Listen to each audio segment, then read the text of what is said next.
see my face and hear me, etc. If you start running into some problems, please use the comments box, and the team will help you with any IT technicalities. But no, let's get making a start.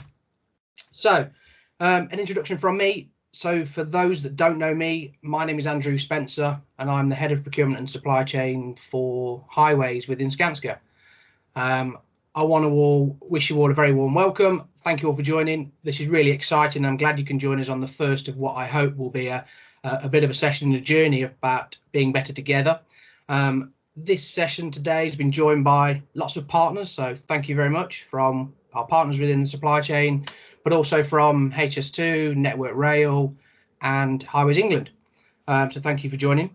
This session is very much focused on highway sector, but as you'll imagine and understand, a lot of our partners work across all different sectors, so we wanted to share some same key messages. I want today for us to be a little bit about us thinking a bit differently, about thinking how we can work going forward. This session is called Be Better Together. That's what it's all about, is being back together. It's going to be quite informal. There'll be plenty of chance for everybody to get involved. But thank you for so far joining us. Many of you know I've got a twin brother, and I'm going to introduce you to him now. He's going to help me facilitate parts of this day. If you can join me, please. Yep, afternoon everyone. So Andrew's slightly younger and taller twin brother Ben Cross here. So I'm the integration lead for Skanska. Andrew and I were thinking about actually coming together and working side by side today. But obviously with COVID, I thought that wasn't the most responsible thing to do. But also you would have to either look at Andrew's forehead or my chest. So I'll let you guys decide what you think would be a better view, but that's why we separated ourselves today. So unfortunately, we're not together, but absolutely, thrilled and excited to be with you all again, and look forward to the rest of the day. Excellent, thank you, Ben. I'll take us through some content. So this is the housekeeping for the day. It's quite simple. I'm not going to talk about fire alarms, but quite obviously, if you've got a fire alarm issue or something going off at home where you've got the chip pan going off, please solve it and sort it, please. But please remain muted while listening to the sessions. There's going to be plenty of chance to turn your cameras on and listen and talk to us all later on, and that will be actively encouraged. So I look forward to seeing you all later. But for the meantime, for the start, if we can mute and just turn your cameras off just to try and make sure technology works well for us. We are using Sly.do. So for those of you who have used it before, you'll either have an app or you can go to the website www.sly.do. And the code on there, you'll see at the bottom of all these slides, is BBTPF1. There is Q&A session on there. So we ask you to input your questions all the way through the day. We're not going to take questions as we go, but we're going to have a half-hour Q&A session at the end. So please put your questions in there. Please be brave. I don't know anybody called Anonymous, so let's not use Anonymous. This is all about being better together and being one with our partners. Please use your names, and myself and Ben will facilitate a Q&A session with all the speakers later on. And as part of that, I'm going to be asking the people who are raising questions to turn their camera on, ask the questions, and we'll do it in a conversation style rather than a blind style. But please use Slido. And there's also a live poll on there now. If you can all try and log into the poll and try and answer the first poll question, which is, how are you all feeling today? And while we're in the first 10 minutes, we'll pick some feedback. We'll have a little fika break halfway through because 2 hours is quite a long time without having a drink or getting something to eat. So we'll do a little fika session, and then we'll let you know what we're going to do in terms of post-event survey and feedback and going forward. Packed agenda, so I'm going to get us going pretty much straight away. I've got the wonderful 3 guests for a start. We're going to do a quick safety moment, a couple of our partners, and Jackie's going to do some safety and behavioural moments. Ben's going to talk to you about integrating and collaboration and really what being better together is all about. Dale's going to cover some of the key messages from Skanska UK on procurement and supply chain, so you can see the work we're doing, not just in highways, but across everywhere, and how we're trying to make a step change forward. Jason is going to join you to tell you all about the highway sector and currently what Skanska are doing within the highway sector. Richard is going to join us and talk about supply chain integration, what it means for the designers. So that's really, really powerful message from Richard. Then we'll have a little break. And then the moment you've all been waiting for, we're going to go to Martin and Liz, who are going to tell you all about it. They are socially distancing. We're not sure if Martin's got his arm on Liz's shoulder or is going to give her a left hook. We're not sure. We'll let you make your own decision. But that's going to happen after the break. And then we're going to do a Q&A facility for probably 25, 30 minutes to hear from all of you, our wonderful partners, and start some real conversation, which is what this session is all about. So without further ado, we're going to get started. And if Evelyn can join us and turn her camera on, she's going to give us a safety moment, if you can, please. Are you there, Evelyn? I am indeed. Hi, everybody. Hope you're doing well and keeping safe. For those who don't know me, my name is Evelyn Flynn, and I'm Head of Client Relations and Business Development for the Danny Sullivan Group. So my safety moment is a couple of weeks back. We work on Hinkley Point Marine Segment Factory, and there was a number of cases that tested positive for COVID. It spread rapidly. When from there, it ended up we had to close the factory down for 2 weeks, and many of our operatives contacted COVID-19. And what was very upsetting, we don't want any of our operatives getting ill, but the fact that they contacted COVID, they brought it back to their families and their children, and they then tested positive. So it was hugely distressing, not only to the families, but to us as well as an organisation. So for me, I just wanted to stress the point that we need to urge and guard against complacency and just really ensure that we do take precaution and follow government guidelines. I know it's kind of tough for all of us, but if we stick together, hopefully we will have a positive outcome.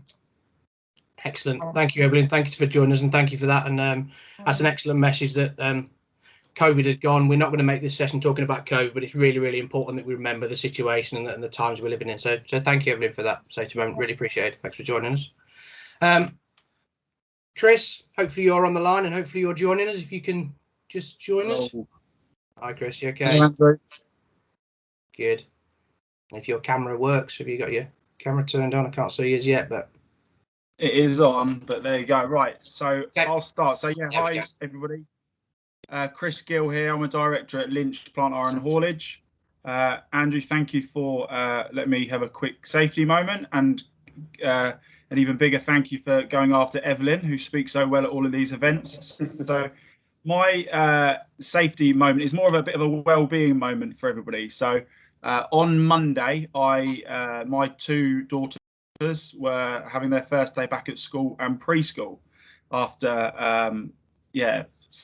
an eternity of 6 months off. So on Monday, I decided to stay home and try and do and help out with the school run, or be more of a hindrance for the school run anyway.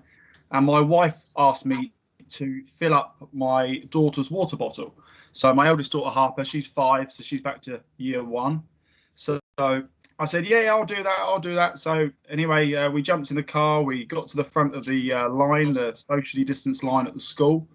And they said, oh, Harper, have you got your water bottle? And my wife and my 2 daughters all looked at me, and I went, I haven't got the water bottle.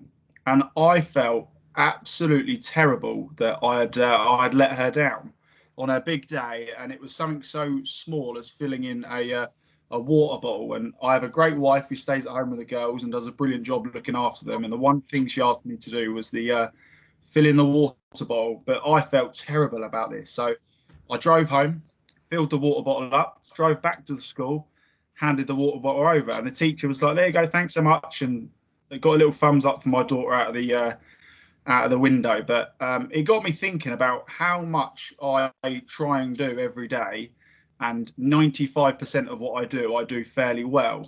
But I really beat myself up on the 5%, or the one thing that day that I didn't do well, which was the water bottle. So I just wanted to say, in times like we're living in now, where everything seems such hard work, working remotely, going to the shops, seeing friends, everything is an absolute nightmare. Please give yourself a pat on the back for the small things that you get right every day, whether that be in work, whether that be at home, whether that be whatever you do. Please, everybody, try and stay positive. We are all collectively in it together. And yeah, just give yourself a pat on the back for the great things you do, no matter how small they might be. Brilliant. Thank you very much, Chris. Great messages there, and I'm sure we can all resonate about doing the small things wrong that seem far worse than the big things we do wrong sometimes. So thank you, Chris, for that. It's a great message. Jackie, can you join us, please? I think you're online. I'm sure you are. Yes, I'm here. Can you see me? Not yet. There we go. We can see you now. Yeah. Hi, everyone. My name's Jacqueline Yango. I'm a Senior Business Development Coordinator. That's such an old picture. It's like 64 years ago. So mine's really, I've only been asked to talk about, you know, EDI behavioural moments. I think everyone knows recently it's been racial topics have been quite high on the agenda. And in Skanska, in terms of EDIs, how do we encourage people to be their whole selves at work? So instead of having the usual tick box exercise of making sure your teams are diverse, are the business itself inclusive enough for people to feel that they can flourish? And that's everybody. Can everybody actually flourish in the industry that we're in? And how do we also encourage people to actually challenge behaviors that either they see happening or that has happened to them, and just get to that place where, you know, even racial issues are issues everybody can talk about. You don't have to be the ethnic minority to be able to talk about the issues. So encouraging people to have those kind of difficult conversations. You have a lot more to gain by having open and honest conversations, other than just keeping quiet and sweeping things down the carpet. It causes a lot more damage to individuals and the business in all. So I think we really do need to get to that place where we are encouraging people to be their whole selves. I know even me personally, I've just about started to go back to being my usual self. When I was on the A14, I was myself, I was fine. And I think Ben questioned me last year that he saw that I was a different person. But recently I've just got out my shelf and actually going back to challenging behaviors and just having open and honest conversations. So I'll just encourage everyone on the call and our partners that in your businesses, not just to focus on diversity hires, but is your business actually an inclusive environment for those that do join? Because you might have people coming in, but your figures will soon show you that people are not staying, and it's because the environment's not conducive for them to either grow, flourish, or move ahead. So I think I've done my 5 minutes. Excellent. Thank you, Jackie. That's fantastic. That's some really good points. And I'll volunteer, Jackie. I know Jackie leads on several groups for herself. And if any of our partners want to reach out and get a little bit more support or know where to look in the direction on any of the inclusion topics or some of the race matters and things be going off, I'm sure Jackie would be more than happy to connect with yourselves and have a chat with yourselves. And if that's something the group wants to do, we'll look to facilitate in the future. But thank you, Jackie. Very much appreciated. Thank you for that. I think we were just going to see how the poll's going on in Slido. Have you looked in the poll, Ben, as yet? Have we got people started filling the answers in? Let's have a look what the people polls are. Okay, yeah. So we've got and how you were feeling today. Most people say they're okay or brilliant, which is fine, which is what would be expected. Most people say that even if they're not. I suppose the worrying couple of ones would be the ones that said they're not good at all, and that's 3%. And on a serious note, if that is the case, please pick the phone up to myself, Ben, Jackie, Liz, anybody else on this call straight after this call. And from a mental well-being and a health perspective, we will help you as much as we can and put you into our networks that can provide you help and support. We do help everybody who's feeling well. Difficult times, very strange 2020 we're working in and living in. But that is a genuine offer. If people do want support after this call, please don't suffer. Please pick the phone up and me and Ben will help you, and I'm sure everybody else will help you as much as possible. So but thank you for taking part in that poll. Just to remind you all, we're going to move into the first session now, and remember that Slido is open for Q&A, so start getting some questions in as this content comes through, and we'll pick them up at the end. Use your name, try to avoid anonymous, and we'll cover them in the Q&A later on. And I'll hand you over to Martwin, Mr. Cross. Thank you, Andrew. Just want to reiterate what Jackie just said there. I remember the conversation and when that beautiful smile that you saw on the screen and on the slide wasn't quite there. That felt difficult to have that conversation with Jackie, and seeing her have that smile come back, that's made my day. So thank you for sharing that, Jackie. Very brave story. Next slide, please, Andrew. So Ben Cross has mentioned integration lead. For those who may have known me previously, I was supply chain collaboration lead working on the A4 team with Andrew. Taking a slightly different look on my role now at how the business integrates. That integrates externally with partners like yourself, externally with clients, which links a lot nicely to customer, but also how we then integrate and collaborate internally to be the best teams we can be. So these are our 4 values. Hopefully you have heard of and know of these. I shouldn't have favourites, but I'm going to be biased, and I think Be Better Together is one of the most important behaviours, values. And the reason for saying that is, for me, it unlocks the potential of all of the values. So we can't care for life if we can't be better together. We can't work as one team and have that kind of common interest. So what I'm going to cover briefly today is the Be Better Together side of the values. So just slide on, please, Andrew. And one more. So I generally don't believe that we can be a high-performing team without each other. So we can do some stuff, we can deliver some okay projects, we can build some roads. But in terms of actually what we're really trying to achieve, and Skanska talks about profit with purpose, and RDP and Jason and team will talk a lot about what value and success looks like. But together, if we're not together in one team, I don't think we can ever actually reach great. We can do okay, mediocre, but to really reach great, we have to be together. Andrew, next slide, please. So we talked about behaviours, and Jackie touched on this, about the inclusive environment we're creating. So again, I hopefully everyone knows about the IBIP 6 behaviours within Highways England. If you don't, absolutely come to me and I can take you through this in so much detail. But for now, these are our 6 behaviours. And this is a combination of creating an inclusive environment, but also a high-performing team. So there's the trust and respect and the EDI stuff that Jackie talked about, as in making the environment nice, safe for people to be the best them they can be. But you've also got really hard, tangible behaviours like constructive challenge. And I'm going to sort of focus on that today in terms of this little slot. But also decision making. How effective are we at running our team, running our meetings? Real basic behaviours that unlocks our potential. But yeah, constructive challenge I want to focus on with what I'm about to say next, and trust. So Andrew, next slide, please. So we have another poll open in Slido, which is around where we think we are in terms of collaboration across the industry. So I'll explain this slide, and if you could give your vote in terms of where you think we currently are. But Martin Perks, who's on the call and will be speaking later, shared this model with me, and it really stuck in terms of where we're trying to get to in terms of a collaboration journey. And we have integration, which is about teams integrating and coming together. And I think collaboration is something different, but it's something that's critical to enable integration to actually happen.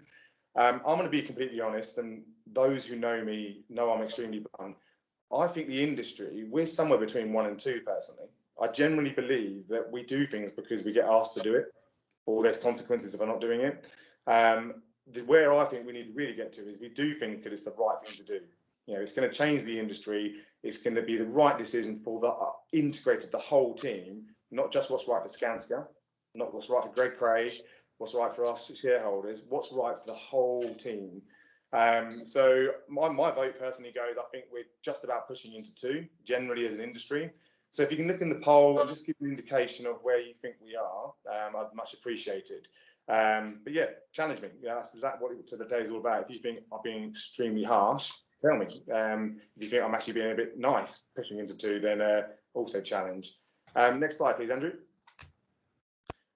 So trust. I want to focus on trust today. So you may have seen a trust equation before. So it's quite common sense when you stop and think, put the day job aside and go, if we have high trust, strong trust, quite often speed goes up, performance goes up, and cost comes down.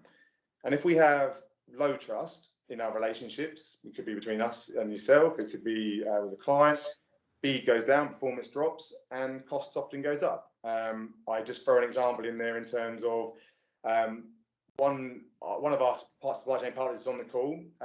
We went to do a Be Better Together visit, and they said, I'm going to be honest with you, because we've got a strong relationship.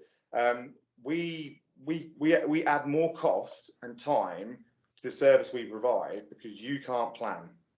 Yeah. So Friday afternoon, the phone calls all start ringing. Tier 1 contractors are phoning the supply chain to say, we've messed up. Monday we need X, Y, and Z. Here's all the change. And that lack of trust that we can do what we said we're going to do as a tier 1 basically makes the speed go down and the cost goes up because you're pricing for that additional risk. So my ask is, that is brilliant. And you may say, how is that brilliant? The fact that they're willing to challenge us and say, that's where you get it wrong, we're absolutely ready to listen to that. And we want to reduce the cost and the risk to everyone. And we want to increase that performance. So keep challenging in areas like that. Tell us where we're making mistakes that's slowing our collective performance down. Next slide, please, Andrew. So this is something my brother actually shared with me following the Future Construction webinar with Greg and Martin was on there. And I talked to him about trust and the trust equation, and he sent me this new model, and there's a video on TED Talks around trust. And they said there's 3 elements to a triangle around what makes really good trust. And there's authenticity. So are you believing what's being said to you? So I'm talking to today, are you sitting there thinking, he's a good salesman for collaboration, but I don't believe a word he's saying. But also, more importantly, do I then role model those behaviours when you see me in other scenarios? That's, for me, that's also authenticity. Intimacy is in giving you the time. This could be day-to-day conversations. Someone's on the phone and they're not really listening to your view and what your needs are. Well, the way that we do supply chain management, do we listen? Do we actually want to listen to the feedback you're giving us? And one of the most important ones is logic. And I say this is where I'm very, very, very nervous. Me and Andrew tell you a lot of things, and sometimes it is not logical, but you do challenge us on that. But we want you to challenge the whole of Skanska, the whole of Highways England. Martin will certainly vouch for this. He shared it the other day very passionately. We want to be challenged if our logic isn't right. So we're asking you to do something, but you don't understand how that's going to make us better together, then absolutely challenge it. Next slide, please, Andrew. So Andrew touched on this very briefly in the introduction. Purchase order. It's great. Celebrate joining a team. We celebrated when we got part of the framework for RDP, but purchase order is not success. Highways England doesn't see that as success for us. We certainly don't see it as success for you. This is just the opportunity to have a great journey to success. So I really urge the partners we're looking for are not desperate for the transactional, let's just get an order. It's absolutely about getting into the team and searching for the journey that's going to take us to joint success. Next one, please, Andrew. So I think this is my wrap-up slide. So in all of that, I didn't go into detail around integration and trying out the science behind it, but it's just key message I would love you to take and start from today is absolutely challenge us. If you hear things today, that's where the questions come in. And then continue that challenge through everything we do on our journey, because we cannot be successful, we can never improve if we don't have a challenging, constructive challenge culture and a learning organisation culture. Absolutely, we must find a we-win ethos. My personal opinion, and again, I know I'm shooting about this, our industry fails miserably at times around finding a we-win culture. We talk about it a lot on things like this, but when we actually get to the nitty-gritty of delivering a project, we sometimes lose that, and it goes to what I need and what you need. So absolutely challenge us on that. And logic, again, from today and ongoing, if the logic we're talking about doesn't align to a we-win culture, absolutely challenge that. But more importantly, give us better logic. You're our experts, and the whole absolute benefit of integration is if we allow you the voice, you're our experts in how we do great things, and just enable you to do it. So absolutely bring good logic. So I believe that's the end of my slides, Andrew. Just click on. So thank you for listening to that. And from the poll, Ben. Yes, absolutely. Good shout. Good reminding. Let's have a look at the poll and see where we think we are around the poll. You're at 46% on 2, which is interesting. Yep. So I'm hoping that's not just compliance in terms of agreeing with me and there's consequences if you don't agree with me. That's absolutely not the message. But yeah, so 2 is quite a high percentage. So I think that sums up the maturity of the industry. We know where we need to go. We know where we are at the moment. So to keep challenging us, keep giving us better logic to allow that number to creep up to 5. So thank you for being honest on that. And thank you for listening to me. And next slide, I believe I'm introducing Dale. So, absolute pleasure to introduce my ex-boss. Looking at his picture, I'm assuming he's going to talk to you about age-defying products that he's probably launching, because he's looking extremely energetic.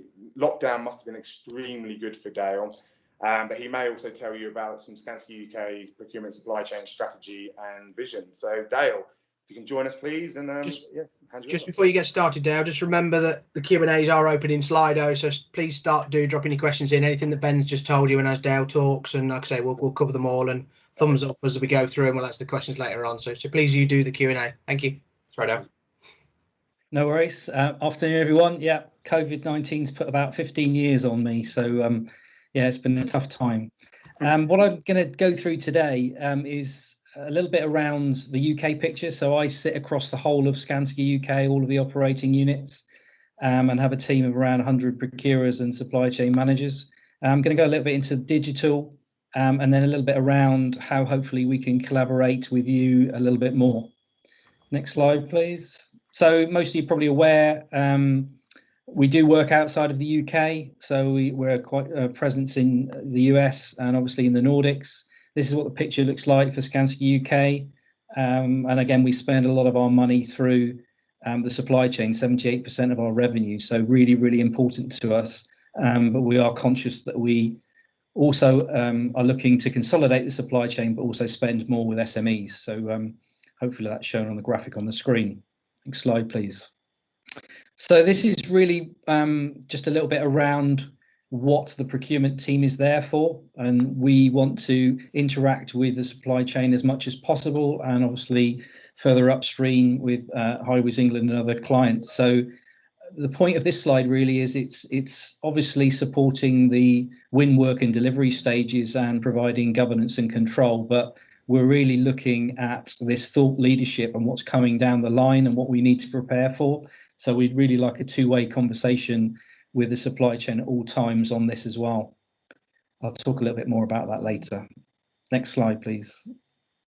So this is where we've been going from and to. So I've been in position nearly 8 years now, but 16 within Skanska, and trying to move this maturity. So a lot of the stuff that Ben and Andrew and the team have been doing over the last couple of years is trying to move us to the right, just so that we have more integration, more collaboration with our key supply chain, and obviously that helps with delivering stakeholder requirements. So really pushing this, and I'll go into a few more things next on what that looks like. Next slide. So this is just a snapshot. I won't go through all of these, but this is what I'm looking at the moment, which is the next business plan for us goes through to the end of 2024. So these are the type of areas that we're looking at from a procurement and supply chain management team to work on and create some action plans to create some value. So a lot around digital, a lot around sustainable procurement, a lot around ethical sourcing, social value, obviously a big high piece. But on the bottom right, you'll see a lot around engagement. So this is around how we work with you at the early stages. You'll have been through some pieces with behavioural assessments with Ben and Andrew before, and upskilling our supply chain and helping for those that just need a little bit of help from there. And, you know, we don't know everything either. So there's some great ideas that are out there, but ultimately it's about increasing performance on the projects. Next slide. So this is just a little bit about digital. If you just click through to the next transition, please. So 3 particular areas, you may have seen some of this before, really focusing as a business on digital projects, digital workplace and new digital products and services, and supported really by helping our people and processes to become digitally enabled, making digital business as usual. And obviously in the middle of all of this, it's around one trusted source of data, just to make sure that we're all looking at the single source of truth and making decisions based on facts. Next slide, please. And then this is just a little bit around our roadmap. So the last 3 or 4 years has been around putting the foundations in place so that Now we come into what we call phase 2, and this is around the next 4 or 5 years where the benefits will come out. So we spent lots of investment and lots of time in making sure we've got the basics right, and I'll just talk through a few of those now on the next slide. So there's a couple of transitions here, but effectively we're looking at how we set our business up. You know, most of you will be familiar with things like Office 365. We're just going to a new ERP system, and what that means for procurement and fleet and transport. If you go to the next transition, and then we're moving to more of a integrated systems together, and obviously connectivity is really important, both at head office and onto projects. And then ultimately we're looking to get to the next transition, which is what we call 2.0, which is really to push the boundaries, looking at, you know, level 3 BIM, which is quite far off for some people, and making sure that we have, you know, we're pushing the boundaries of what we want to do going forward. But you can't have the piece on the right hand side before you've had the other two. So that's what we've been concentrating in the first couple of years. Next slide, please. So just a little bit around industrialization. So for us, this is around how can we move to standardizing around modern methods of construction and the way that we put our projects together. I know there's a lot of work already being done on this. If we just move to the next transition, shows a few examples of some of the things that we're looking at and we need to embed in the win work activities that we do, and make sure that gets moved forward to the project stage. So on the next transition, it just shows from left to right in terms of levels of traditional ways of building through to complete on-site automation on the right-hand side. And I know it's difficult depending on which trades you are to always do this, but you will have seen examples of things like flying factories from A14, where we're really challenging the norm and seeing how far we can push this. Next slide. Hopefully most of you are aware of our commitments around net zero emissions by 2045 by now. Obviously, we are one of very few that have committed to scope 3 emissions. So that means we are not only looking for low carbon solutions from our supply chain, but in terms of understanding your own carbon footprint, there'll be a lot more work in the next year or two on collecting that information from you. And there's also a tool that's been developed through the Supply Chain Sustainability School now in terms of one common way of capturing that information. So we're trying to remove the duplication in industry. Next slide. And then just a very few slides on the end around Supply Chain Sustainability School. So we realise that digital is not an easy journey. We've got some funding to develop some e-learning and some other kind of training needs, maturity assessment, which is part of the school. So this is where you can go in the normal way you would engaging with a school, do a self-assessment around what your digital competency looks like, and then it will give you an action plan on some free resources that you can go to afterwards and develop your own program in time. But really important that the whole range of our supply chain who are at different levels on our journey are moving forward. Next slide.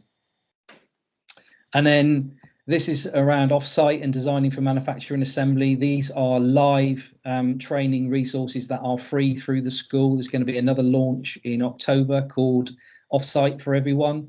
So this is around how you can help your organizations move from a traditional build and the way that you project manage things over to hopefully some modern methods of construction and delivery.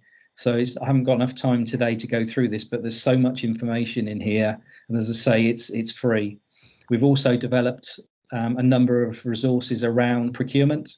Understand that not all members of the supply chain have got their own procurement departments, depending on size of organisation. So we're trying to develop some content at the moment around what good looks like, so that we can start from the lower tiers of the supply chain with good procurement practice all the way up through to us and obviously through to clients. Next slide.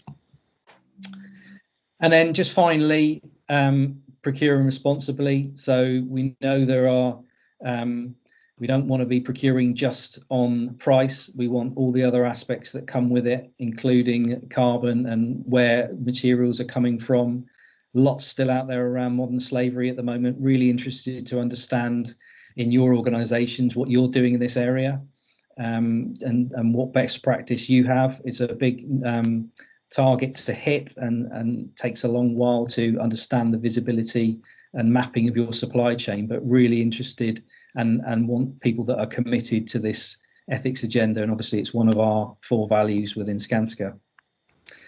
So in summary, I think final slide, hopefully I've given you a bit of an overview around what we're doing in Skanska UK, what we have been doing on digital, and what we're looking to do in the next 3 or 4 years.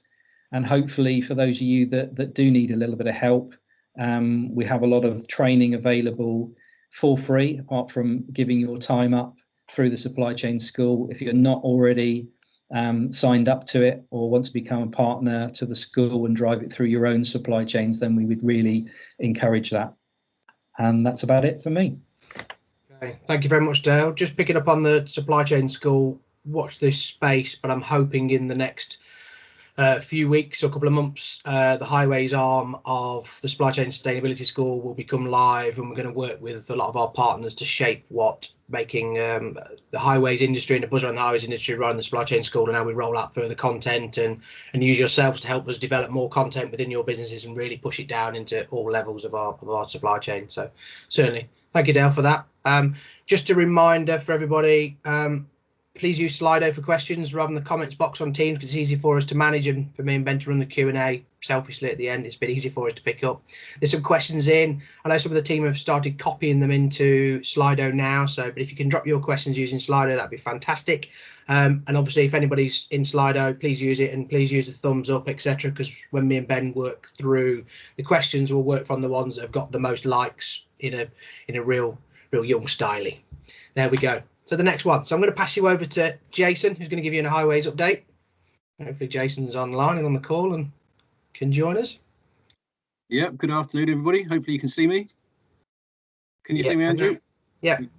So yeah, hello everybody. I'm Jason Gosling, Project Director in the highway sector of Skanska. And also as part of that role, look after the RDP framework for Skanska, which I'll explain a bit more about in a moment.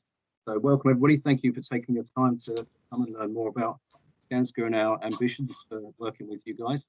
So yeah, just a few key messages around our highway sector, and our highway sector is vastly focused on Highways England.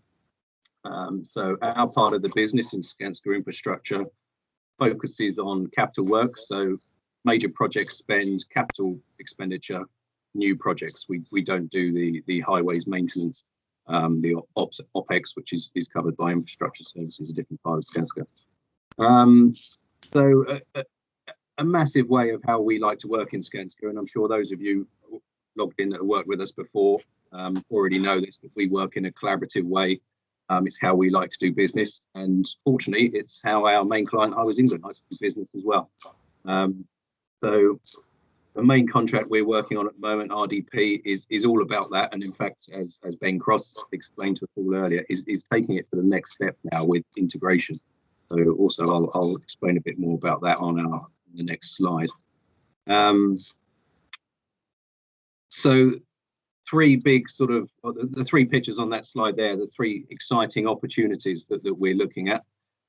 Lower Thames Crossing shouldn't need any introduction really for me, but it's a mega project delivered by the Complex Infrastructure Directorate in HE, £5 billion in total, there or thereabouts.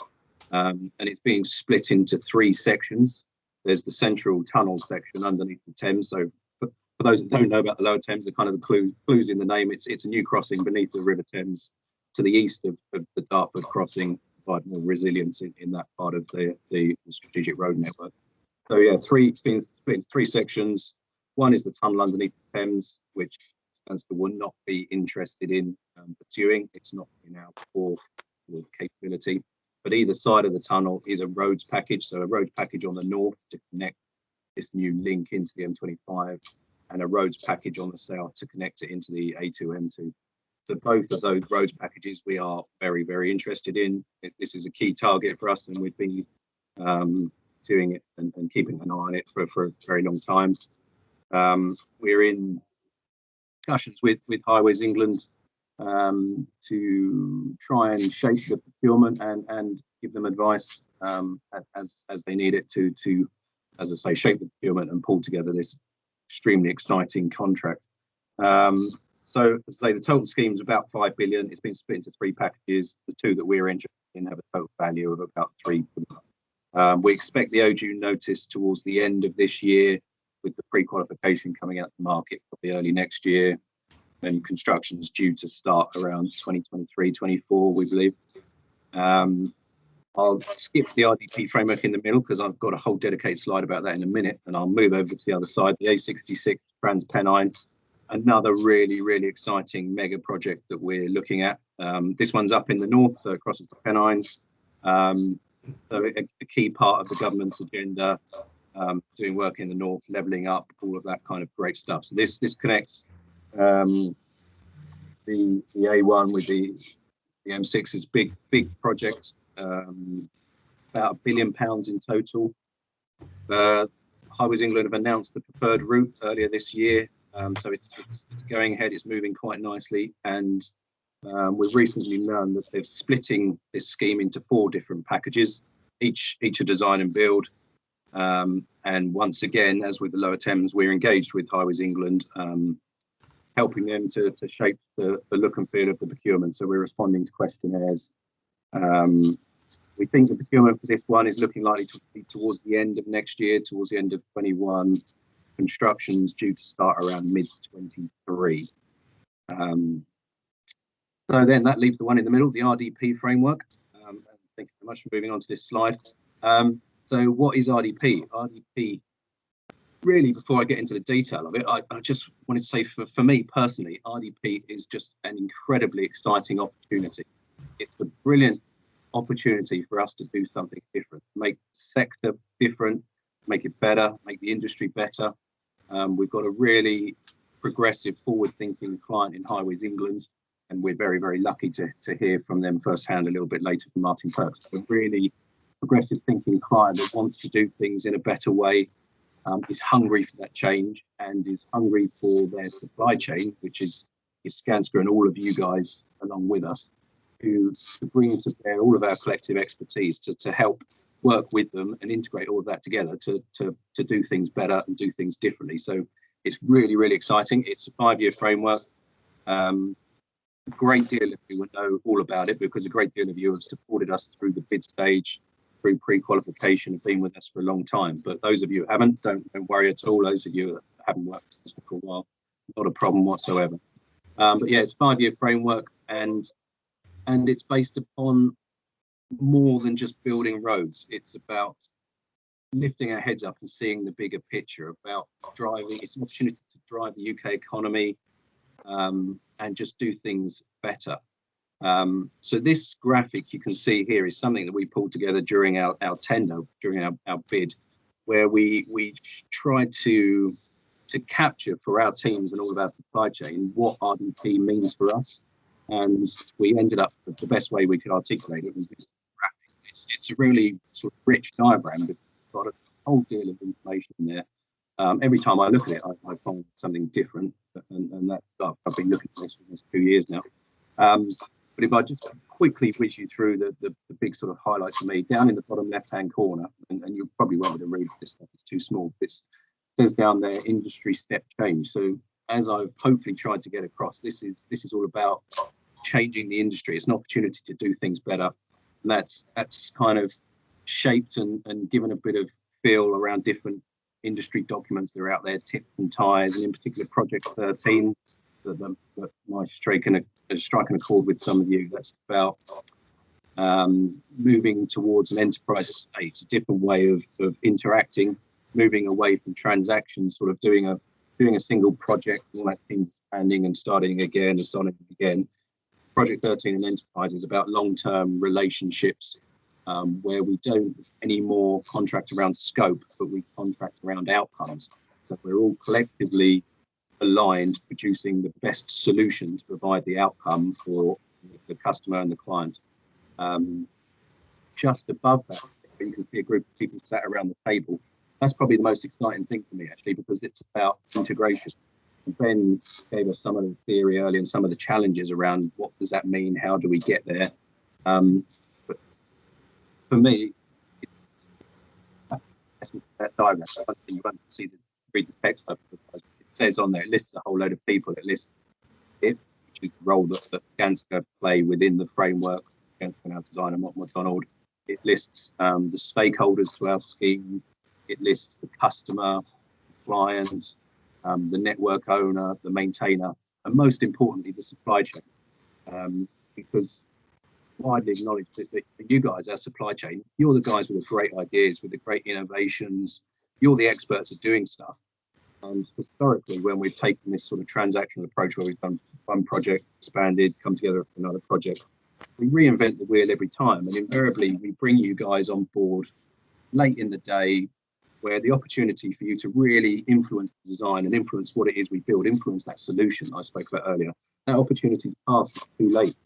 So RDP and Project 13 and Enterprise is all about creating the environment where somehow or other we bring all of your expertise, all of the collective expertise of all of you guys, plus the people who own and operate the network, who know it better than anybody, bring all of that to bear at the right time to get most value out of the development of that solution.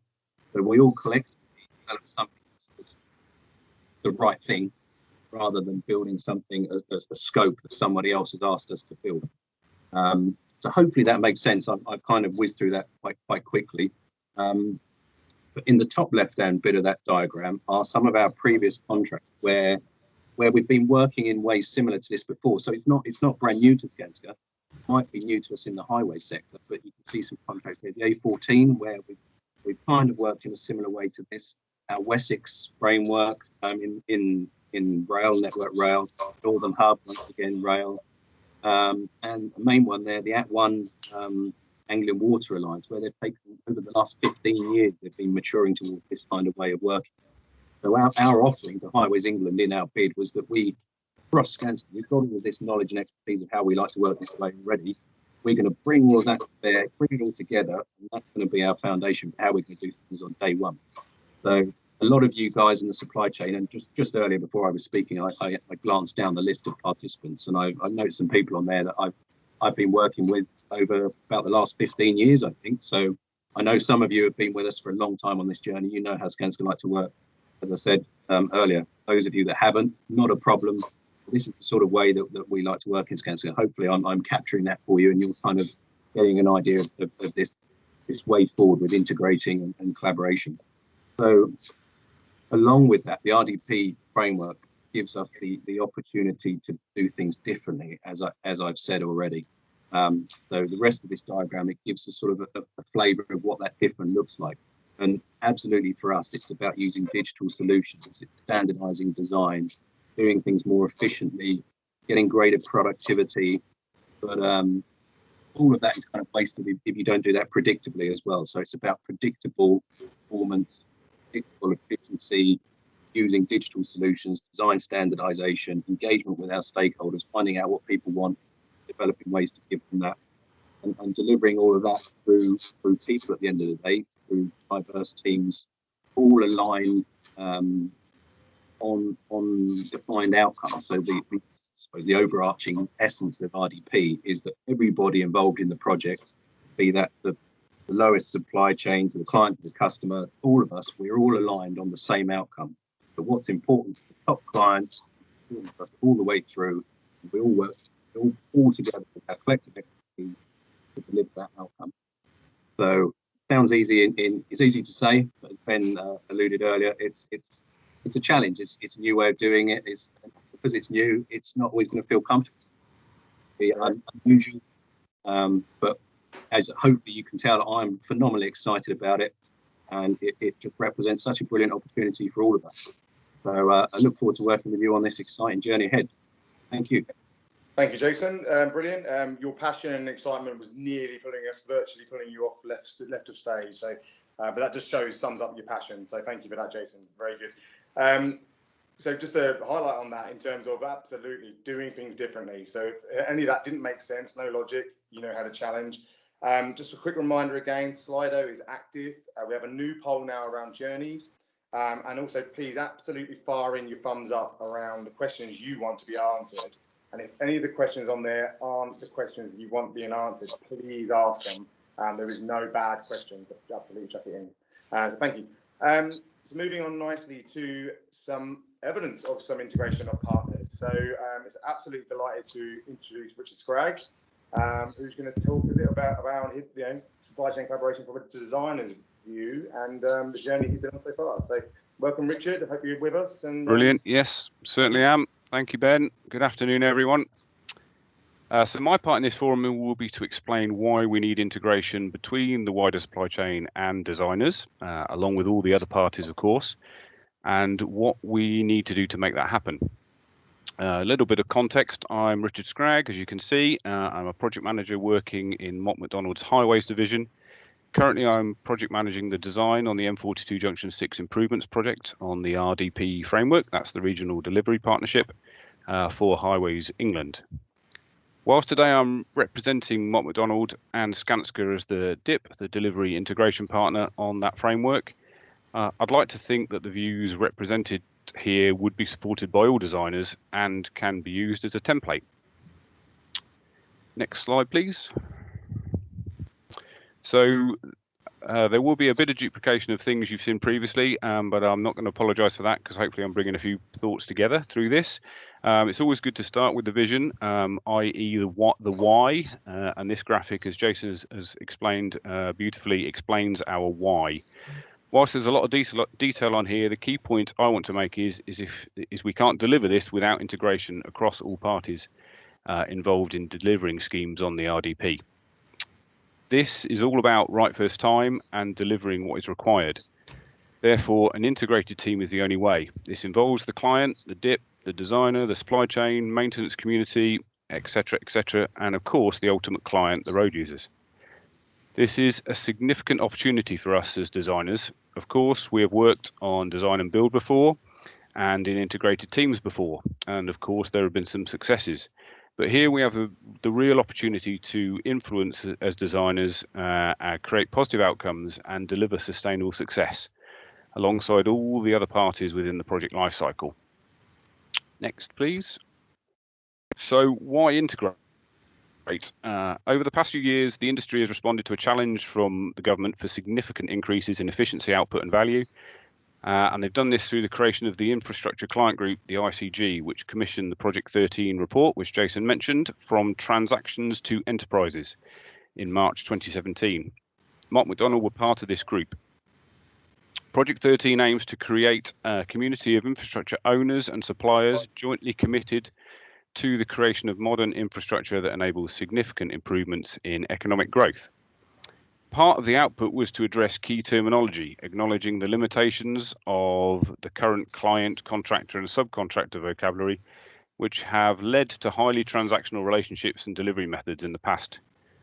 Project 13 defines a new role in the industry as integrator, the organisation that plans and delivers the infrastructure programme. It manages the suppliers and advisors, coordinates planning and oversees design, construction, maintenance and operations as requested by the owner. Also note the investor and owner, not client, which is not a term we have really implemented yet on RDP in my view, and something I think we need to look at. It should be noted that Mott MacDonald are also a supplier to the integrator. So we are part of the supply chain. Next slide, please. So how to implement this? Ultimately, by great communication and building great relationships, enabled by digital innovation and always demonstrating the correct behaviours which are fundamental to everything. We have to build great relationships, and today is part of that process. An example of the digital innovation occurring is standardisation and DFMA, Design for Manufacturing Assembly, which is something we are progressing within the framework and that absolutely cannot work without the input from the supply chain. Highways England's behavioural maturity framework and the IBIP, Improving Behaviours, Improving Performance concept are written into our behavioural plan, i.e. they are at the core of what we do. And I can confirm this is how things are working as a supplier to the integrator, having worked with Skanska now for 2 years on this framework. So an action for everybody here. Let's get those that need to speak together and build great relationships up. break down any barriers, and ultimately build up trust, as Ben has mentioned earlier. Next slide, please. So the headline outcomes for me will be, and I'm conscious these aren't all of the outcomes, but would be risk reduction, scope creep reduction. I always have to say that a bit slowly. Rework reduction, which would result in cost reduction, carbon reduction, and I've included stress reduction there.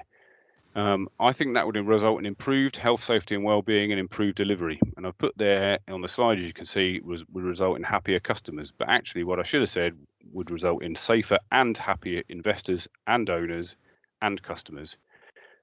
Thank you. Next slide. So we've got an example from the M42 Junction 6, and there's quite a few of these coming through now.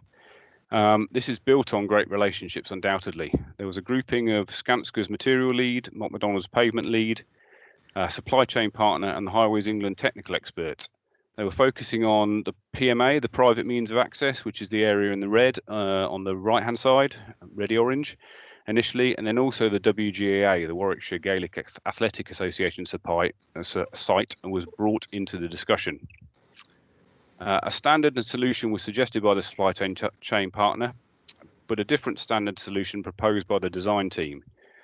A discussion was held, a number of discussions were held with all the parties involved, resulting in agreement and consistency across both aspects of this element of work.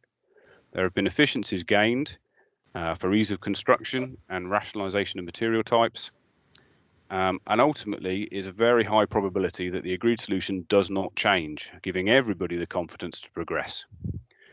Obviously, if we can scale this up several fold, that will get us where we want to be. Next slide, please. The challenge. So how do we ensure, of course there will be challenges, how do we ensure that we're working towards what the investor and owner want? So that's the result, to achieve that would be great communication and integration. How do we ensure effective communication and engagement between designers and the construction supply chain? The DIP needs to lead on integration and the use of effective digital solutions. How do we ensure designers understand the constraints and processes the construction supply chain have, and also vice versa? We need to build great relationships. And how do we manage procurement, the program, change and risk management and all those other aspects? And the DIP, again, needs to lead on integration, all underpinned by the demonstration of great behaviours. Of course, things will change, go wrong, outside influences will mean there'll be issues. The owners and investors are vital to this, setting an example of how this can be a success. It is vital that suppliers buy into what is trying to be achieved. However, the DIP, the delivery integration partner, is fundamental to this, being the integrator. Next slide, please. So in conclusion, we, Mott MacDonald, were challenged during the tender process by a supply chain partner. We're challenged with, are designers ready to integrate? To me, this is all just common sense. My strongly held personal view is everyone involved in projects should benefit from those projects, and everyone should work together to ensure everyone benefits. We cannot just design anything and hand it over. We are an integrated part of the wider project team. Mott MacDonald are in total support of the integrated approach, and we need to build relationships with the rest of the supply chain to make it work. The we win culture. We'll get things wrong, and just let us know when we are, and we'll work to fix it. But we are ready to work with the wider supply chain to ensure this framework is a success. Thank you. Thank you, Richard. Thanks for giving us a run through the view of design life. That's really appreciated. Thank you very much for that. I don't know that there's some questions coming through on Slido about that already, so thank you very much for that. We're going to have a little break now. I would just mention on design, lots of stuff is coming on that, so watch this space. But we're going to have our little fika moment. We're pretty much bang on time. It's 2 o'clock. In a Swedish culture, grab yourself a coffee, cup of tea if you like, water, try and keep to the soft drinks if you can, slice of cake or a biscuit, and have a little chat and a refresh. And we'll resume back here at 2:10. If you can be pretty sharpish back onto the calls and just keep your videos on mute and videos off, etc. while we have a quick 10-minute break, and we'll see you back here at 2:10. Okay, see you soon.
Good afternoon all.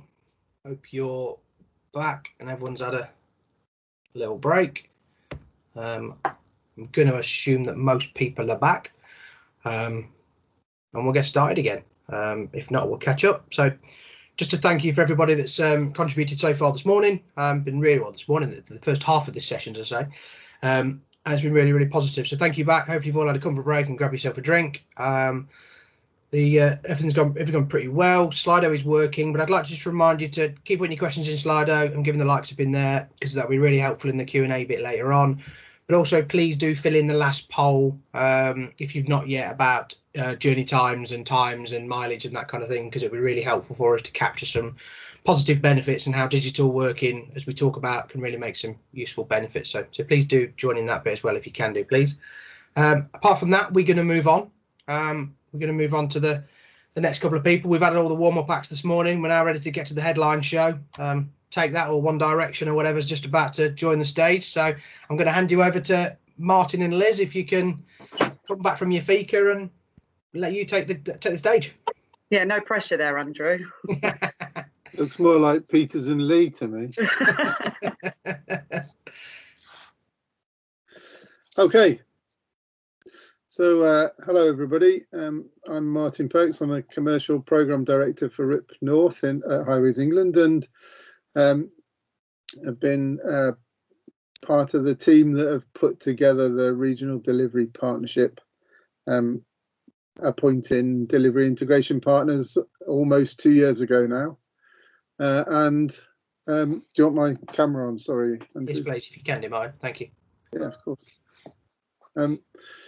And in appointing them, looked to, as Jason and Richard have already talked about, shift industry thinking a little bit towards integrated project delivery, and the establishment and operation of integrated project teams as basis of that. So if you'd like to click on. So what is integrated project delivery? In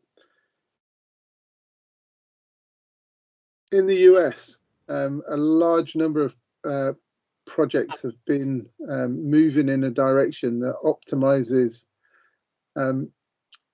lean project management and lean construction. And I'm sure most people on the call will have heard the term lean construction, if not got an intimate knowledge of it. And integrated project delivery pulls on all the things that that lean advocates. And it's really about finding ways to take away the things that don't add any value to the outcome. So it's an approach, as you can read, an approach that integrates people, systems, business structures and practices.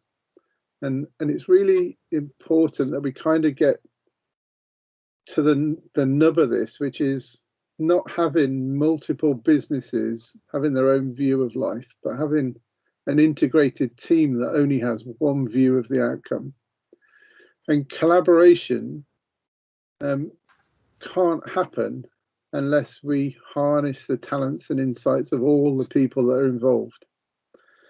And when we talk about all the people that are involved, from a client's point of view, we're talking about us being integrated with the delivery team, the tier one supplier organising and integrating in this space, the designer being part of the team that is understanding how to best use the resources at the disposal of this integrated team to effectively operate and take out any waste in processes, in product, in practices that don't add to the outcome.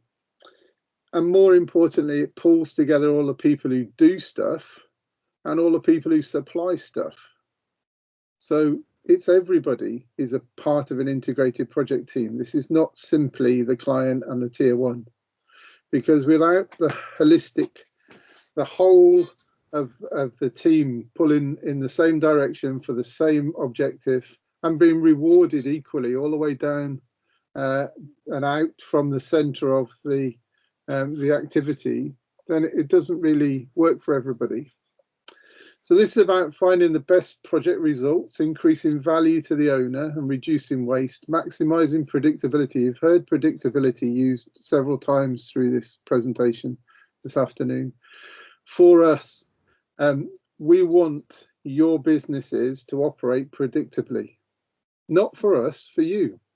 If you operate predictably for you, you'll operate predictably for us. So if you have predictable profit, you have predictable workload, you have predictable productivity, you have predictable outcomes, they're predictable for everybody. And so predictability is going to become part of the watchword, the things that are talked about quite a lot throughout the way that we do business. And they're things that need to be done in design. So we need design that's done at a predictable rate. So design is available when it's needed. We need to do things where we can in offsite fabrication, because that makes it safer and more predictable. And then the things that we can't do offsite, we need to do safely and effectively in construction on site. Predictability is really interesting because it's affected by safety. So if you have a safety incident, which is normally something that you don't expect, it's an unpredictable event. And therefore, well, it's probably a predictable event, but it's an unpredictable thing that's happened, so something you didn't expect to happen, and therefore it affects your ability to be predictable. So this wraps in safety, it wraps in design, it wraps in planning, all sorts of things. And then for us as an asset owner, we need to be able to tell our customers, which is you, because you use the roads, we need to be able to tell you when the roads are going to be interrupted and when they're going to be open for traffic. And by the way, you're our investor too, because you all pay taxes.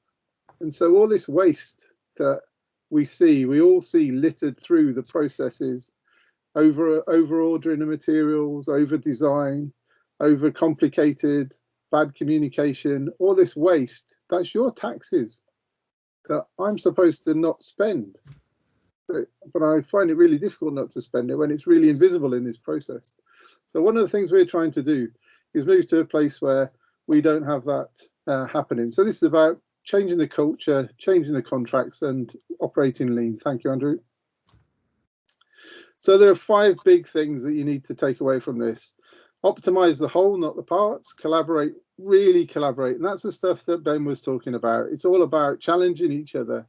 It's about saying, why the blinking heck am I doing that? Am I being forced to do something that's not adding any value to the end game? Why are you giving me this bit that you've done before me that I've now got to undo to do my bit to redo it? It just is bonkers. We all sit there and see it happening. And this is an environment where we want that challenge out of the process.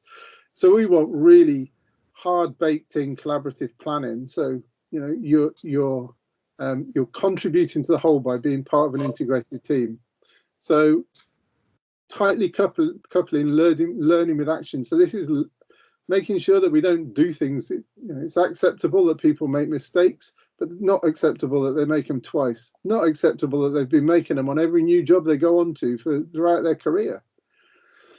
Managing projects as a network of commitments. So we're setting this in play.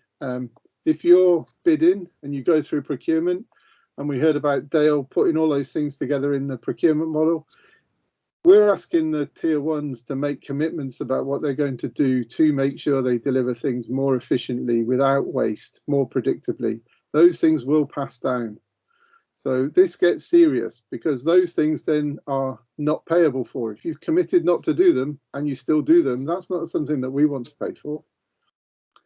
Increased relatedness of all parties. So how does your action affect other people? How does other people's action affect you? Call it out, stop it happening, challenge each other. Thank you, Andrew. So those big ideas move into this win together, lose together. Let's stop blaming each other. It's blinking pointless. We all only want the outcome. Work to one budget. Our relationship as a client with Skanska says we're going to put all our costs and all the cost of the project into a budget. And actually the benefit of in gaining an enhanced margin only happens if you beat the budget. It's no good you beating your bit and we fail, we beat our bit and you fail. We've all got to get this in together. So the integrated part pulls the budget together as well. And performance, we've scaled down performance metrics. We used to have horrendous numbers, 76, we're down to 12, but they are really quite hard to achieve. You know, one of our metrics is that 100% of the people across the team understand the key messages of this quarter. Just think about that. 100% of the people in the integrated team understand the key messages.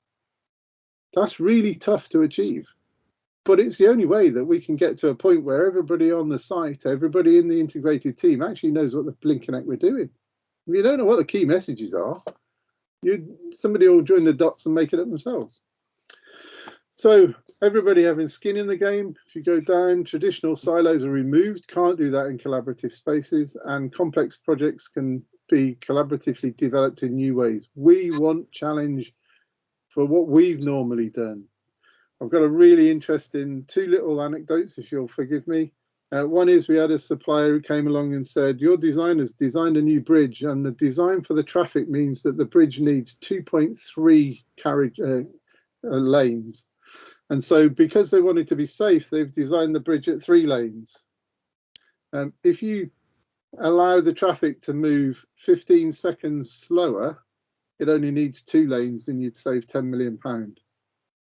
Why would we not agree to that? But we hadn't been challenged in that way in the process up to that point. So that challenge is something that we're open for. We might have said, no, it's okay, thanks. We'll stick with the 10 million quid and we'll put 3 lanes on because it gives us a much better asset. But at least being challenged, we have the option.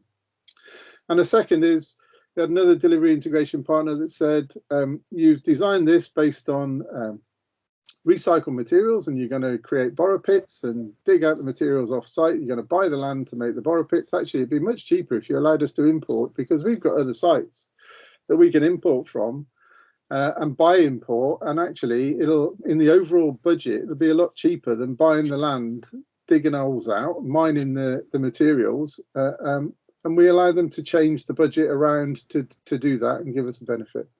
So the things it doesn't do is we've got to make sure that we embed some behavioural change.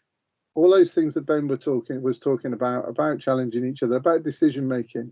Find out if your business actually allows the people at the front line to make decisions. We've had quite a number of instances where the people at the front line were capable of making decisions. They've been put in place to make decisions, but the hierarchy had said, oh, actually, if you want a decision like that, you've got to come back up the hierarchy of the company to make that decision, and that completely disempowered the team. So decision making isn't just about making them fast, it's actually making sure that people are empowered to make them. Making some upfront investments as we go through. So we're trying to structure this so that we're making sure cash flow is at least break even, if not positive, as we go through, because we understand that people need money to change. And to make sure that we've got adequate time to do this stuff, and we're doing planning. One of the things that one of the, and I can't remember who it was talking about, was making sure that, we might have been Ben, making sure that we plan properly. We're focusing a huge amount of effort in making sure that we plan it, we replan it, we rerun the planning, we make sure that everybody's actually thought this through before we get to the front line. Okay, so that's probably enough from me, and I'm going to let Liz take on the rest of this presentation. Thank you. So just by way of introduction, I started with Skanska about 18 months, having worked with Martin on the RDP procurement. So I've got a real sort of invested interest in making RDP successful, not just for Skanska, but also for the industry, because it is a step change in how we do business and how we provide solutions for the taxpayers' money. So often we often look at our competition to see how to do things better, and I've tried to break away from that and started looking at Google. So psychological safety is something that was penned in the late 90s, and Google grabbed hold of it and started looking at how they use psychological safety in their the makeup of their teams to drive high performance. So this is something that that my little CAM army, I've got 5 people on my CAM army, including Spencer and Andrew Spencer, Ben Cross and Jackie, to look at what areas we need to start looking at building on. And whilst trust is sort of quite small in the cluster that you'll see on the screen, it absolutely underpins our relationships, not just with Highways England, but in the integrated delivery teams. So having that one version of the truth, having common goals, that's something that we need to make sure that we're pushing out to every single person that we interact with. If we've got it right and if we trust each other, that means that the customer's going to trust us as well when we're pushing out information.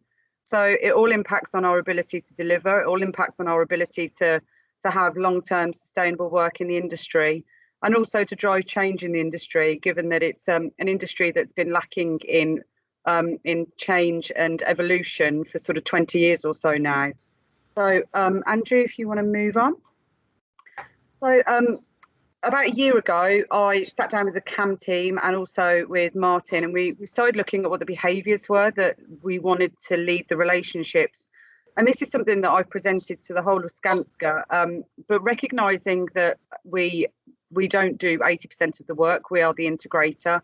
It was really important to me that this was something that we then translated out to our partners as well, to make sure that everybody knows what the expectation is for behaviours. So again, the main one there being that we trust each other and that you can rely on us. That transparency of data and information, that one version of the truth. If you know it, if I know it, you'll know it. This isn't about being guarded because it's driving the next level of competition or the next procurement activity and tender submission. This is about driving industry change to benefit the taxpayer. I'd much rather some of the money get put back into the NHS rather than it being something that we spend on waste in process and procedure and in construction techniques and methodology. So these aren't things that just benefit me because I like to work with happy, shiny people. These are things that actually improve the way that we operate to make this a really attractive industry as well. So we want a sustainable workforce, and we want newcomers to come in the industry, not because it's a fallback or because their parents want them to, like I'm trying to get with my daughter, God bless her, but because they see it as a really interesting industry where they can invoke some change. So that's why the behaviours are really, really important. And I know it's been reiterated quite a lot about challenge, but having a psychological safe environment and having the appropriate behaviours means that you are in an environment where you can actually turn around and call people out. And that is from any level in any business. We all have to work to this, to the same outcomes for delivery to make sure that we're successful. So if I have to have a conversation with people's CEOs, people's bosses, I'm completely okay with doing that because I know that I'm doing it for the greater good. So Andrew, next slide. So inclusivity is fundamental in how we're going to be working going forwards. And I know that we've talked a lot about integrated teams, and Jackie touched on inclusivity. Inclusivity isn't about having a tick box in terms of gender and ethnicity. It's about making sure that everyone can be themselves when they come to work, and that is something that I really advocate. So this is about catering our style sometimes to make sure that other people feel comfortable. It's about understanding what drives the individual agenda rather than just looking at pushing information down to people. So this has to be the way that we operate now. Not everyone is going to be as extrovert as I am, as people on this call know me to be. But I have to understand that other people have got different styles, and that we can all rely on each other's strengths, and we can all support each other's weaknesses to drive that successful teaming. So I think whilst we've talked really quite a lot today, and it has been a lot of information, and it all sounds a lot like theoretical as well, and I suppose to a degree it has been theoretical because we're in a space where we understand that we haven't got it nailed. We don't have all of the answers at the moment, and that's why a forum like this, and hopefully the future forums that we will host under the Be Better Together banner will actually enable us to change the way that we work because of what you're telling us. So, and this is about bringing together bringing closer together supply chain with Highways England as well. So the Centres of Excellence within RDP has been designed so that you're not being, there's no barriers to bringing innovation to the table. If there are barriers, we will remove those barriers now because it's for the good of the delivery, it's for the good of the customer and the end user. So starting to harness some of the different mindsets and the different thinkings and the different ways of working that you all have to make us more successful we can't do that alone. So I thank you all for coming for this. I'm deliberately trying to keep it brief because I really want to get to the questions and answers, because this isn't about us preaching to everybody. This is about an interactive conversation that will drive industry change, and that is something I'm massively passionate about. So if there's anybody that wants to have a conversation with me separately about what keeps me awake at night or what gets me excited in terms of RDP and the future projects as well with Highways England, then please let me know, because I know that we're in a space where we can do some great things in this industry as long as we all come together. I'll hand back over, I think it was over to Ben actually. It was indeed, Liz. Thank you. Thank you, Martin and Liz. Brilliant summary of what we're trying to achieve in RDPs. Thank you. Just show a bit of vulnerability. Liz, you said you like to work with happy and shiny people. Just feedback to everyone else. Do not go in your parents' greenhouse, or not greenhouse, whatever this is. Conservatory on a hot day. So that's why I'm shiny. So you definitely got one person over here.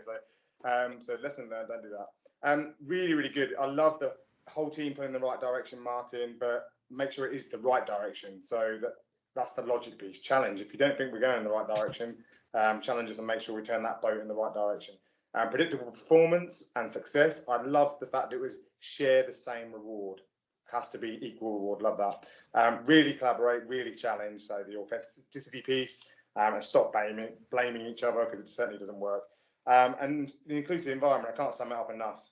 You're absolutely right. That is critical of what we do. Hence, showing the vulnerability and showing my silliness of sitting in a hot glass box, because when no one's perfect. So if we show that vulnerability in a safe environment, it's fantastic. So more exciting stuff, and the best bit. Andrew, can I welcome you back, and we'll start to go into the question and answers. We can. Thank you to everybody that's gave an update. And like I say, when Liz says if you want to reach out to her and speak to her and chat to her, she really does mean it. It's the only person I've met that talks more than me and Ben. So Liz will very well engage with you all. Don't you worry about that. And any time of day, you please get hold of Liz, and Liz will share her passion and a dream, which is really infectious. Don't look surprised, Liz. So yeah, thank you for that. We're going to go into Q&A now, just to get some conversation going with you all. And I've seen some questions come into Slido. Me and Ben will try and work through them in some kind of order. Please keep liking them, adding your questions in. We'll cover as many as we can. What we can't cover, we'll come back to separately. And if we can't answer them, or we can't fully give you the answer, we'll roll into it really and go from there.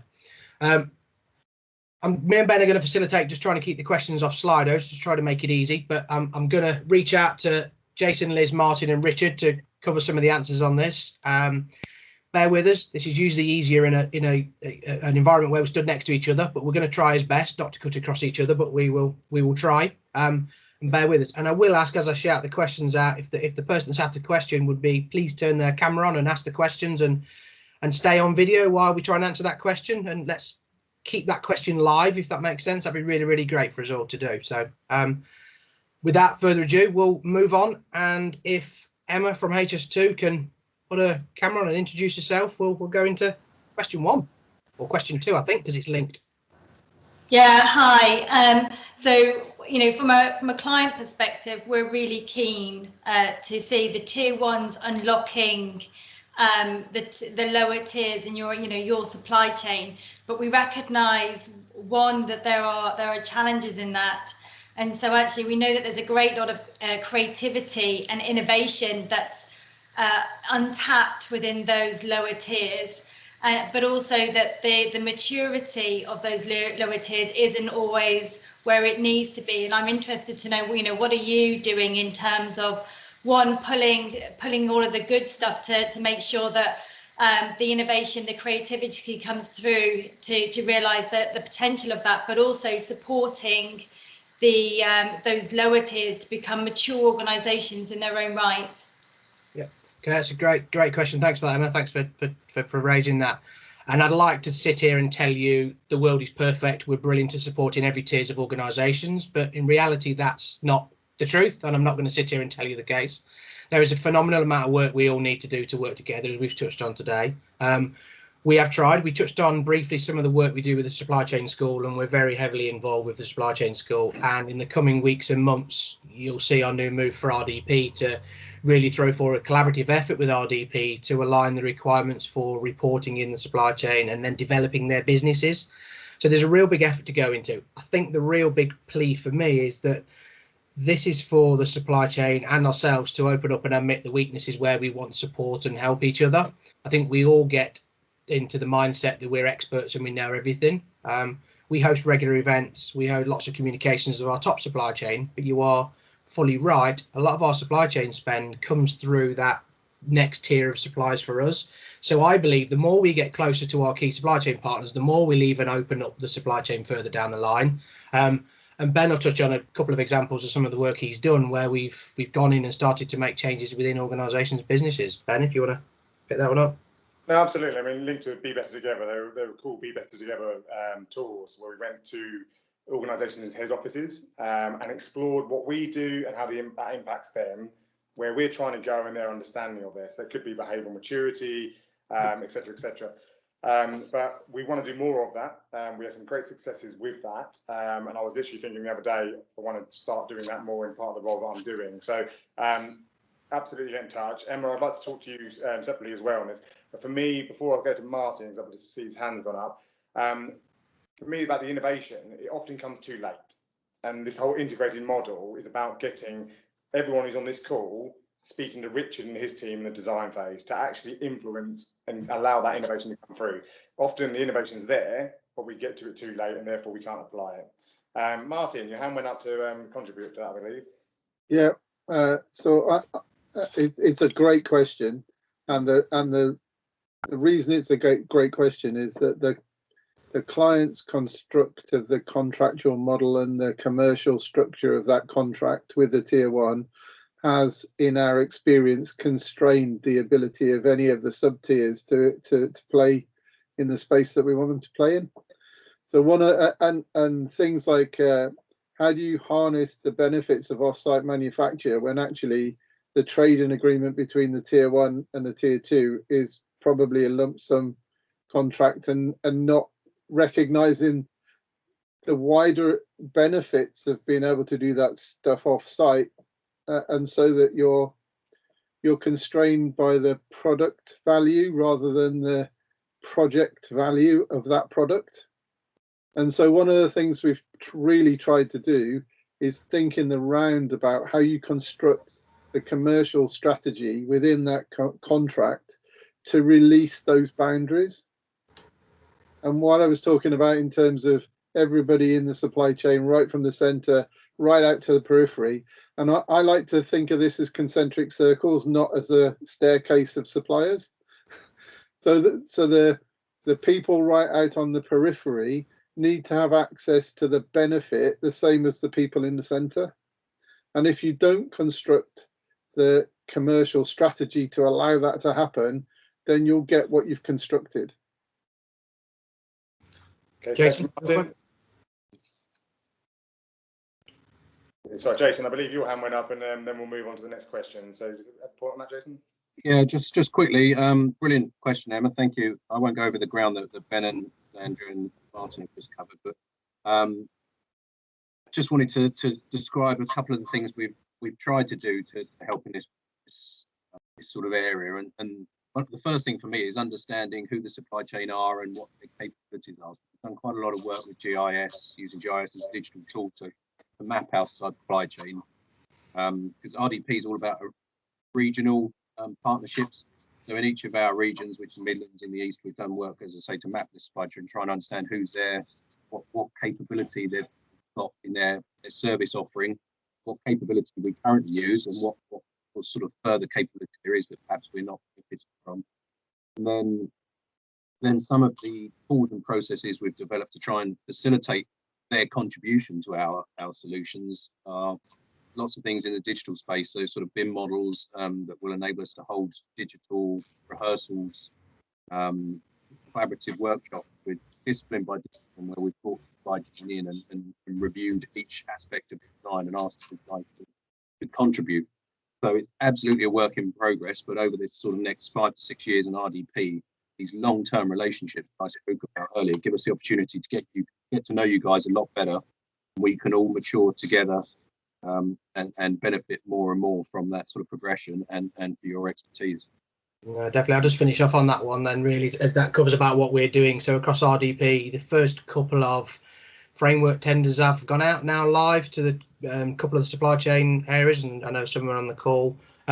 We're moving, our strategy in RDP is to move to 5-year subcontract frameworks, very similar to how we're all appointed on the framework, to give our suppliers long-term visibility so they're not tendering for works all the time, so we can secure them in a pipeline of works across projects and let works packages. We're looking at how we commercially incentivize those contracts on frameworks and tie in commitments that are the same as Highways England, so we can really focus on delivering the output and the scheme benefit rather than spending our time negotiating a lump sum option A subcontract. We can really focus on engaging the supply chain partners to be with us. So that is starting to come out. It's a different journey, but watch this space, that's going to mature. I'll just say, Andrew, we used to stop that happening by saying you need to get 3 quotes for everything over £10,000, and we've taken that away.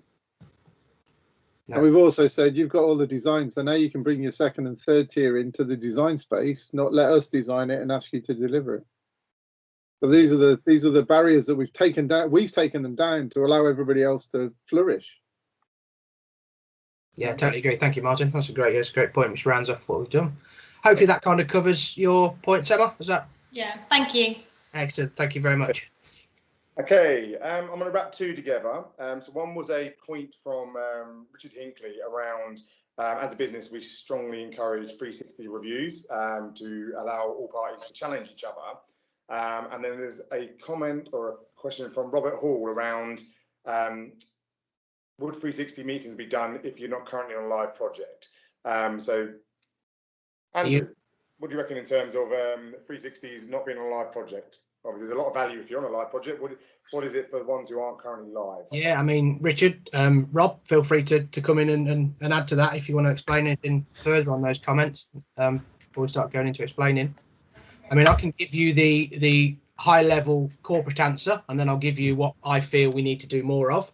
The high-level standard process within Skanska is we have a 360 review quarterly with our top 80% of supply chain across Skanska UK.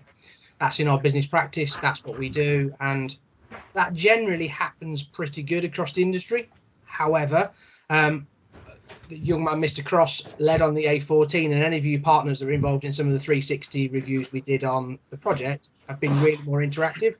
We had 4 levels of supply chain involved on those 360 reviews, from Highways England to Skanska Costa Balfour is the JV with the tier 1 supplier on their supply chain. Really, really effective. There's no better way of getting paid quicker than telling us in a 360 meeting with a client listing that you've not been paid. Great. I love the actions and response that come out of those meetings were phenomenal.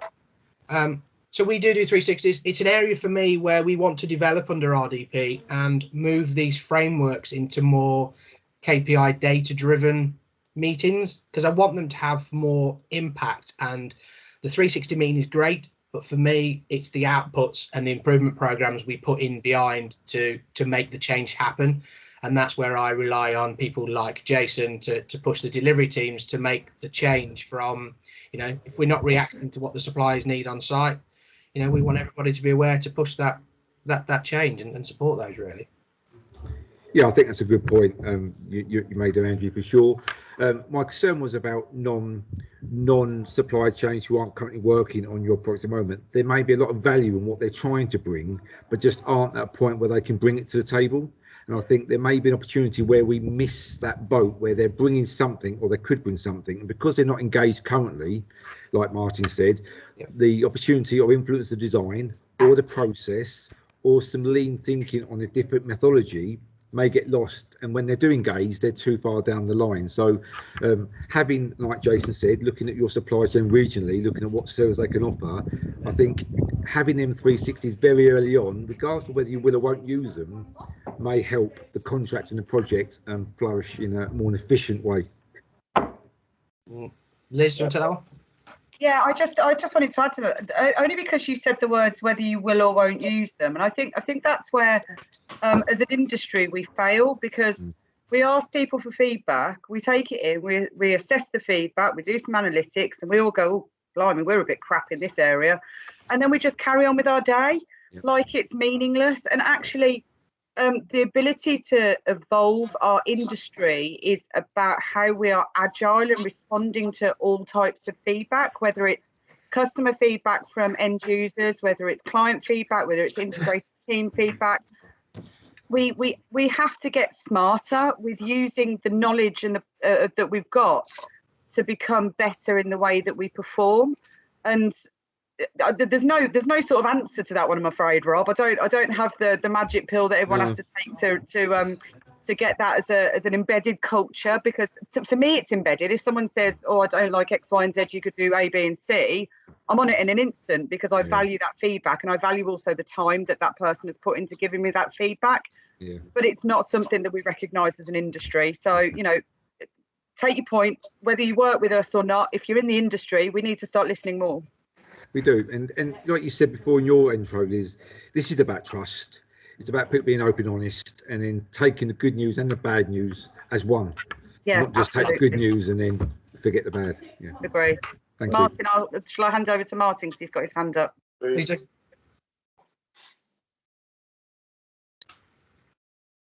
You're on mute, Martin. So you'll have the it's a great point, and what I'd advocate is, rather than thinking about it on the basis of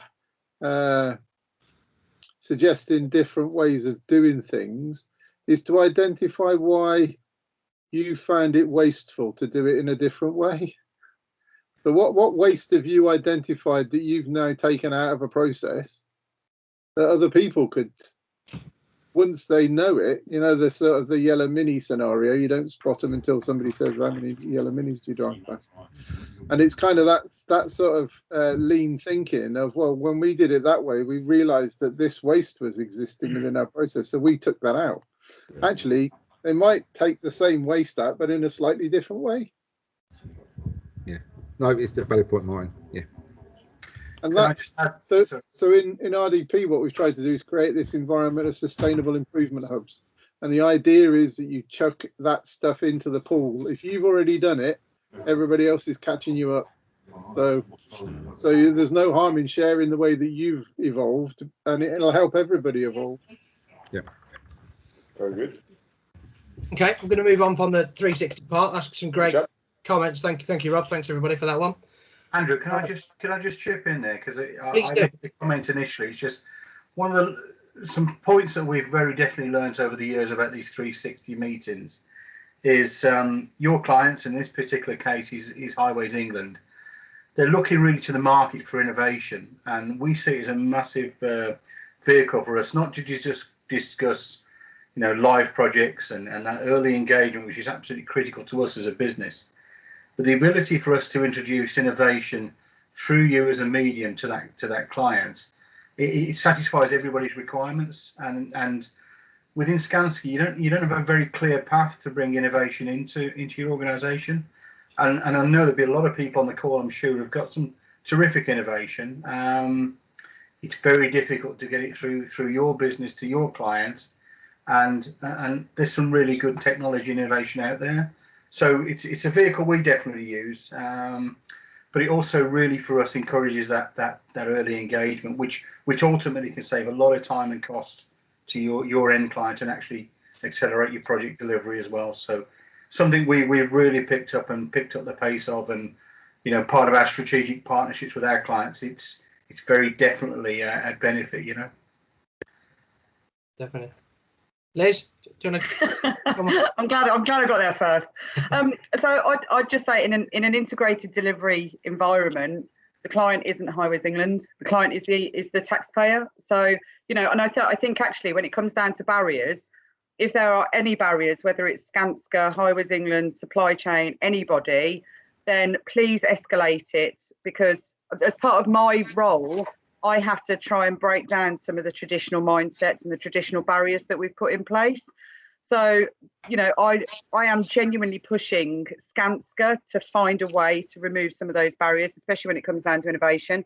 We're pushing Highways England to say, we're doing some really innovative stuff, but your standards and your processes and your protocols are quite prescribed, and we want to change some of that.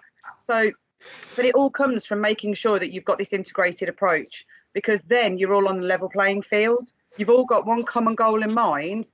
So the only benefit is to delivery and to taxpayer. So we're getting there, but again, we're just not there yet. So I'll lower my hands and I'll go to Martin. So Martin, just before you go, I'm just conscious we've got a lot of questions to go through. I'll be really quick. Point, yeah. Very concise.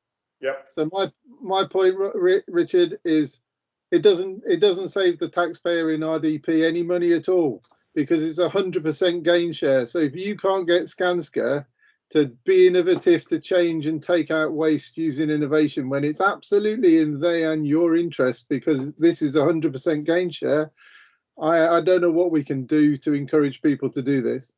You keep it all. I've already told the taxpayer we're doing it at a less amount of money. You can keep everything else. There's some conditions around it, but you can keep most of it. You can keep everything if you satisfy the conditions. Thank you. Excellent. Let's move on. The next one, we'll be sending out slides after the presentation. Yeah, we'll send a slide pack out and we're going to send some information. I'll cover that in the wrap up there for Can Do Please about what the next steps are. But yeah, we'll send some information out. I think there's a couple of questions in there from Rob, who's picked up maybe one that Martin can answer pretty quickly, but maybe I've already covered it. Rob Hall, do you believe RDP and SMA working practices with collaboration will remove waste and improve efficiency? No.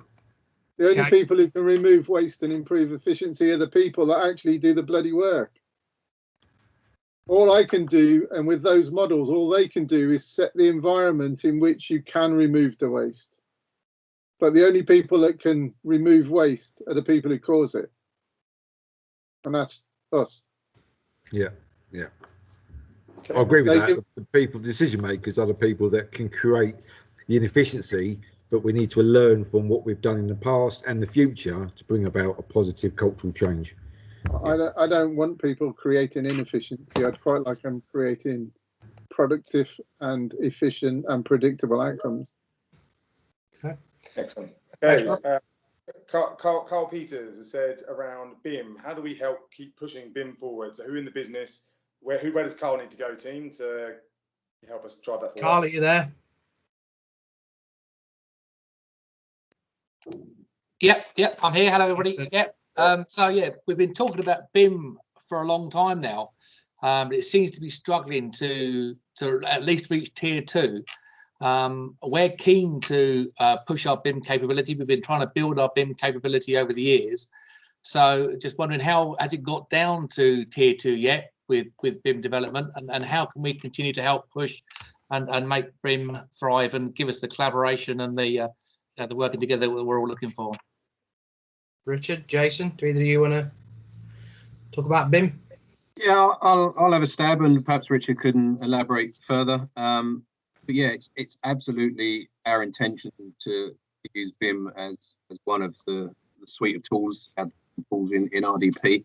The first 2 contracts we're doing, the M42 and A428, the development of the solution I spoke about earlier is a little bit more advanced than we would like already. It's already been designed quite a bit by the incumbent designer. So our opportunity to really use BIM from the very outset is not as much as it would be on hopefully future products where we'll get it from the very beginning. But that said, we will be doing BIM extensively, and we are already doing BIM extensively. We're developing full BIM models, fully federated BIM models for our projects. They've got carbon in them. We're loading in the program and the cost. And we're now in the process of holding these workshops with the supply chain to do digital rehearsals and sort of collectively review the design. So we're now just about the stage to start reaching out to the tier 2s, but future projects will be getting there sooner. And the best way of enabling it is a really boring answer, I'm afraid. The best way of enabling it comes down to common coding structures. The BIM really works the best when everybody's coding all of the stuff using the same language, and it can seamlessly interlink, and then we've got the playing field, if you like, for all of us to play. Richard could probably build on that in a bit more of an educated manner in a second. But absolutely, it's something we're wanting to do, we are doing, and there will be a lot more of it coming in the future. So I can just give you that reassurance that will be the case. Practicalities of it, hopefully Richard can answer a little bit better than me. Again, just conscious of time, really, but yeah, it's about timing. It's about getting the supply chain engaged at the right time as early as possible. We've had some great collaboration across ourselves and Skanska, I think, so far, and that's fabulous. But we've got to take that to the next level and get the supply chain engaged at the right time. One final comment on me is there's a real linkage here with design standardization that I spoke about earlier, and we want to get into a place where we're standardizing our designs. We know we're standardizing down to components, not just a standard bridge, for example, but say a standard parapet of a bridge, and that component is a standard bit of a BIM model. So if you've got kids, or kids of Minecraft, that we get into the mindset of designing like Minecraft, little blocks of components. So supplier Joe Briggs Limited gives us their little component block. We know that that's what we're going to be using for that particular product for the next 5 years. That goes straight into our designs as that component. Our supply chain, our buyers, and all of our supply chain that get onto these 5-year agreements, framework agreements, they know that for the next 5 years, everything we do in that particular product is going to be using that component. So we've got standardized design, standardized procurement, standardized manufacture. That's where real efficiency comes in. So that's the vision. Standardization doesn't mean boring, and it doesn't mean visually crap. Liz, anything else to add? I'm conscious just to move on because of time. Yeah, I'll be ever so quick. So this is more of a general comment, I suppose, rather than just BIM. To facilitate change in the industry, we need to bring people together. Relationships bring change about. So if there's people that are struggling to get with the right people in Skanska and the right people in Highways England, then this is the forum to start asking those questions, whether it's BIM or comms or environmental. So please escalate those queries to us, and we'll try and facilitate those conversations. Okay, I'm going to pick. Go on, sorry, I was going to. Can I ask one question before we move on? One I really like. So Bex Webster, what for each of the panel people, what are the top biggest blocker to embrace change in the industry? So I bet. So I just want to just around that one before we summarise and close. Obviously, we can't get through all the questions today. Okay.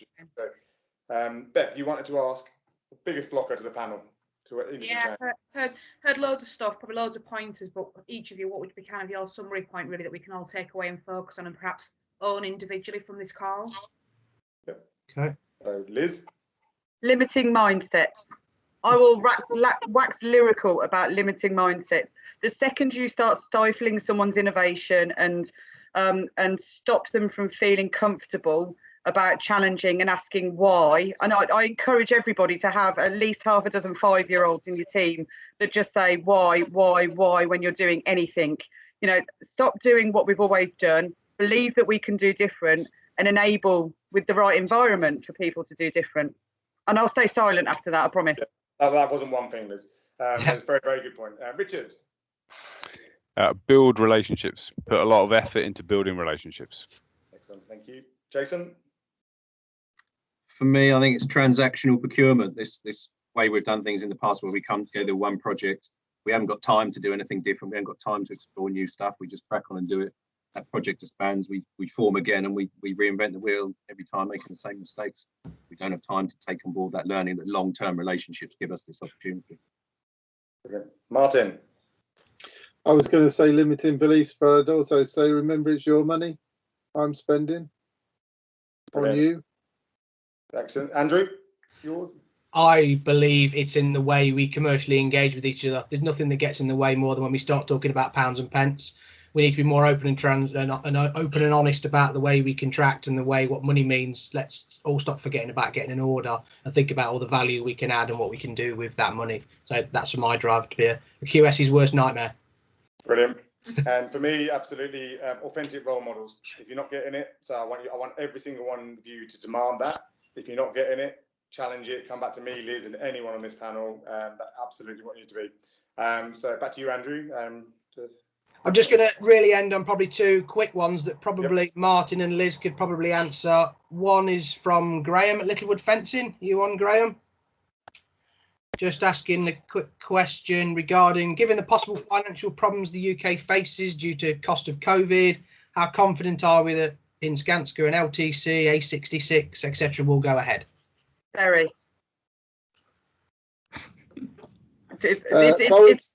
Boris said build, so we are. Yeah, absolutely. So and with not only because of COVID, but also because of the levelling up. I mean, A66 is really going to be key. In fact, Highways England and government have asked for both A66 and LTC to be accelerated rather than delayed. So construction kickstarts industry, kickstarts the economy. So I've got absolute faith that both of them will still go ahead as planned.